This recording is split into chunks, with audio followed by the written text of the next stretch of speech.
This is the last week of our healing series.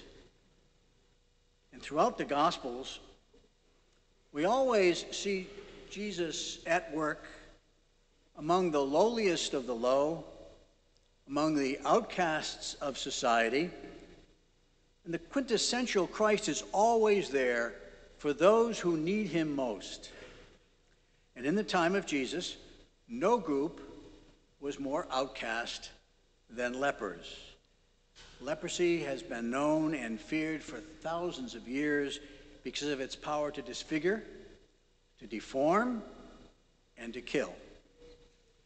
But leprosy, also known by the way as Hansen's disease, still exists in the world today. In the United States, there are about 6,500 people diagnosed with leprosy each year, and about 500,000 in the world. Now, most of these are found among the poorest of the poor. And while effective treatment is available, not all victims are lucky enough to get it. In Jesus' day, there was no treatment. And because it was so contagious, lepers were banned from all contact with other people. They lived in hopeless bands, begging at a distance, and begging for food to be left out for them, just the way you'd leave food out for a dog. And as we saw in the first reading from Leviticus, lepers were obligated by the law to cry out, "Unclean, unclean," as they approached anybody or as anybody approached them. So it's hard to imagine a more miserable and hopeless group of outcasts. So although they were alive, they were treated as if they were dead. And in a very real sense, they were the living dead. To make matters worse, lepers were seen as sinners who were being punished, and who were not only being punished, but were abandoned by God. They were getting exactly what they deserved, and they were despised. So leprosy was truly a disease from hell. In today's gospel, we see a leper who was encouraged and emboldened by the compassion and power of Jesus, which he probably witnessed from far away because he couldn't get too close. Now, the unnamed leper approaches and kneels before Jesus and challenges him with the words, "If you want to, you can make me clean." It's not a request. It's a downright challenge. And this leper has nothing to lose. Jesus stretched out his hands, touched him, saying, "I do want to be made clean." So Jesus had just done the unthinkable. He touched the untouchable. Now, we don't know how long it's been since someone shook his hand, patted him on the back, or hugged him, if ever. The truth is, all those things were merely a memory until he met Jesus and challenged him that day. So can we even begin to imagine or to comprehend what it meant for the leper to be touched by a clean man, to be treated as someone who was whole, someone who was worthwhile, to be accepted in spite of this terrible disease?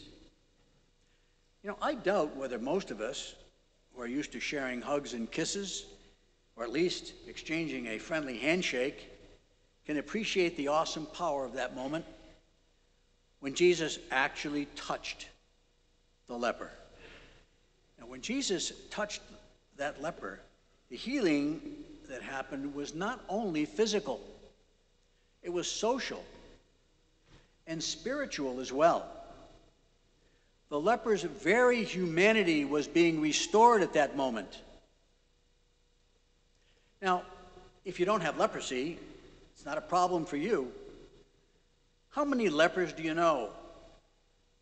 Not many, I'll bet. Perhaps not even one, right? Well, why should it matter to us? We're not going to see any lepers in the near future, right? Or are we? Who are the untouchables in our community today? Who is it that we don't want to touch? Jesus still touches lepers today. He still reaches out to touch people who nobody else will touch. He does that through you and me, his church.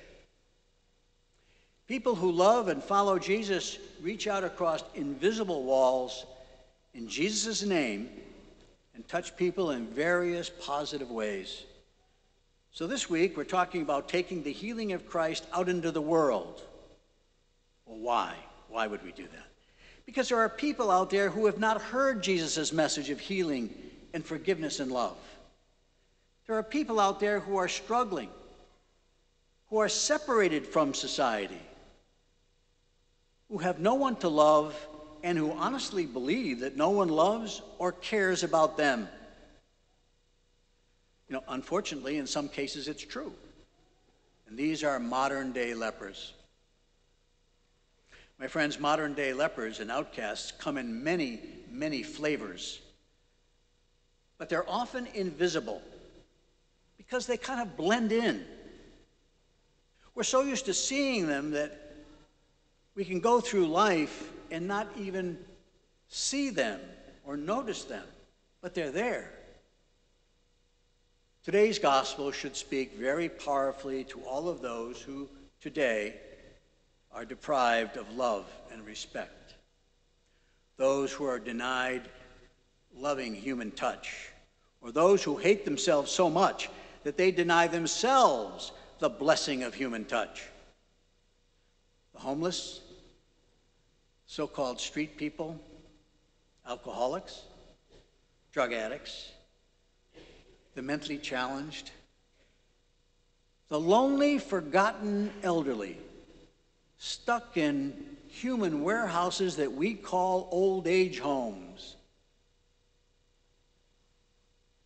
The grieving man or woman who has lost a spouse or a child. The recently divorced, struggling single parents.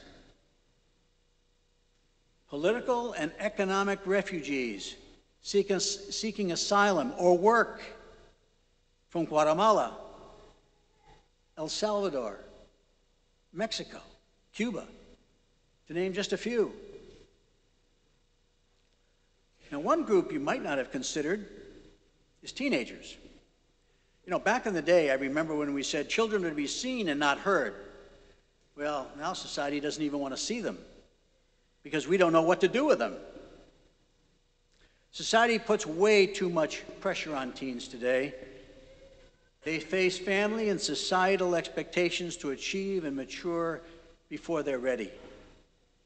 For the advertising media, teens amount to little more than buying units. And they're expected to be older so that they can spend money to buy sexy clothing and colognes. Then there's the opposite problem, which starts a little earlier. Some teens aren't allowed to grow up and to take responsibilities or to experience disappointment. Listen, nowadays, every kid gets a trophy.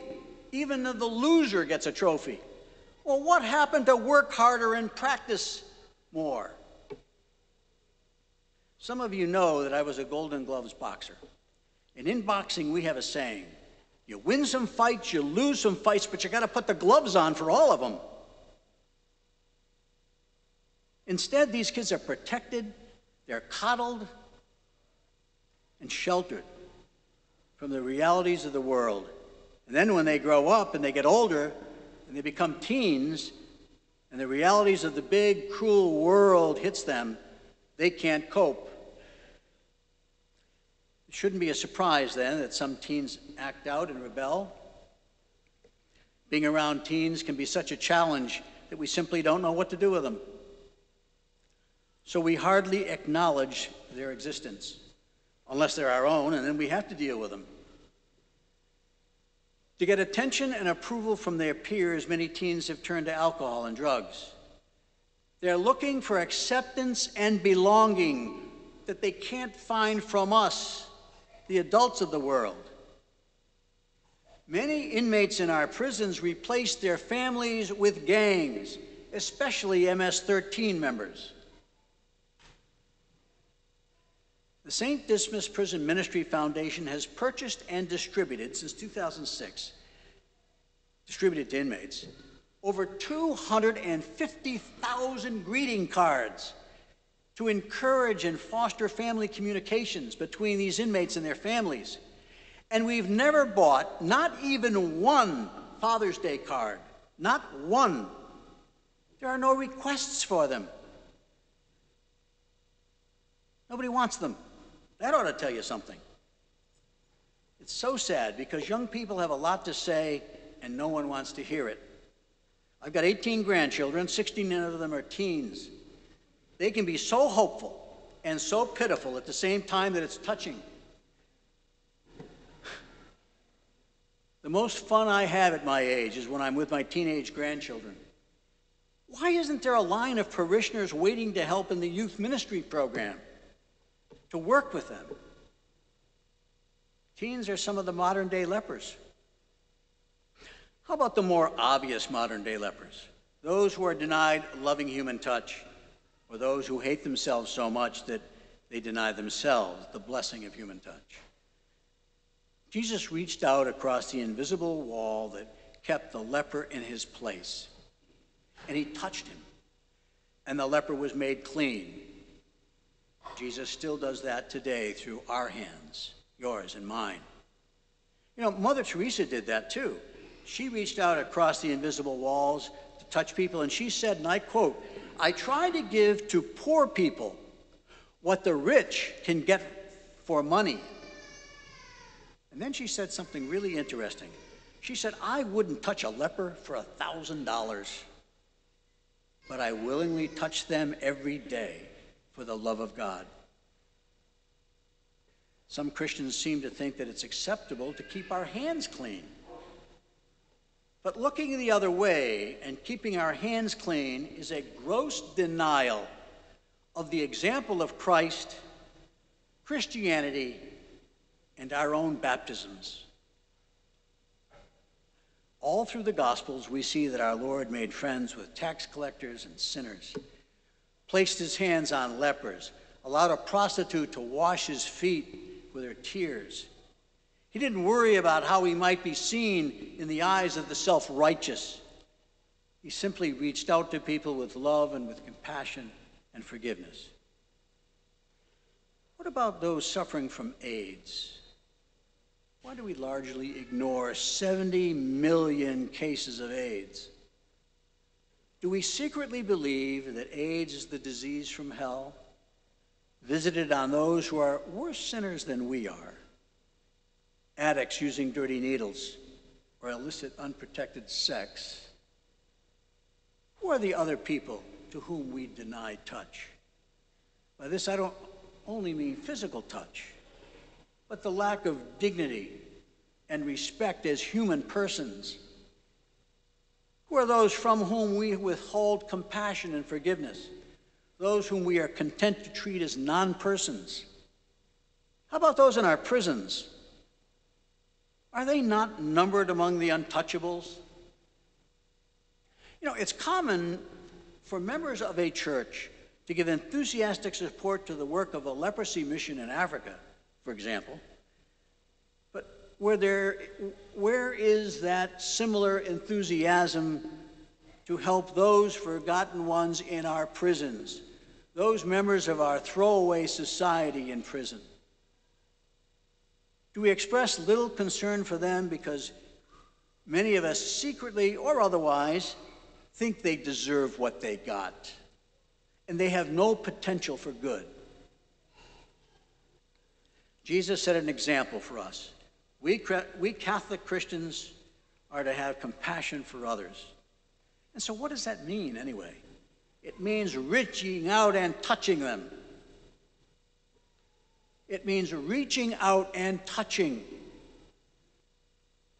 I love St. Peter's because we have an active parish family with many wonderful ministries that allow us to bring Christ's healing touch to modern day lepers.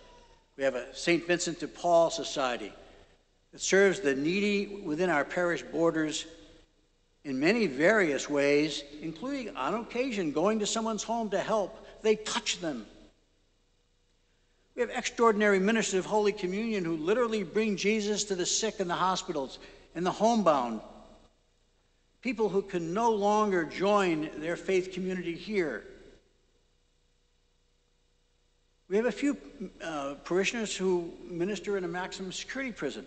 But let me be clear, I'm really not selling this at all because, that ministry is not for everyone. It requires training and it requires approval by the diocese and approval by the Department of Corrections. So I'm not here pushing that.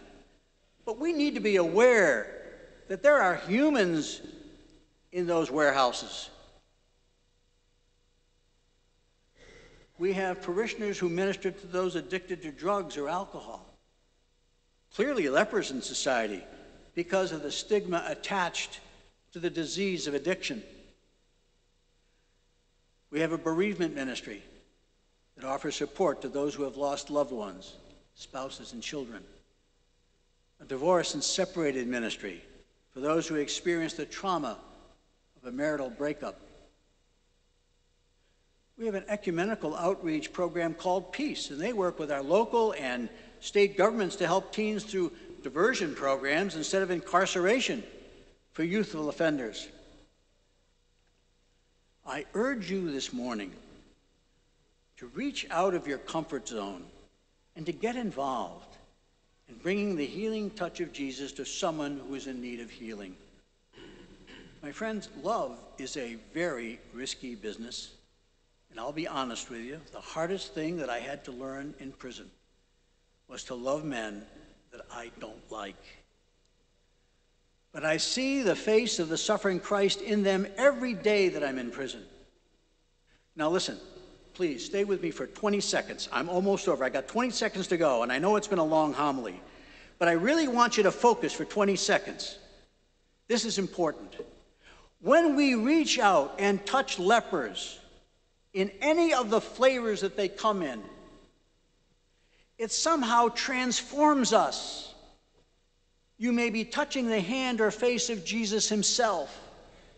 And by doing so, we become someone who we were not before doing so. I know because it happened to me. It changed my heart. I find it difficult to explain how it happened, but I do find some help from what God said to the prophet Ezekiel. I quote, "I will give you a new heart and place a new spirit within you, taking from your bodies your stony hearts and giving you a pure, natural heart." My brothers and sisters in Christ, the leper who came to Jesus understood one thing very well. There would be no healing that day unless Jesus wanted to heal the leper. God bless you.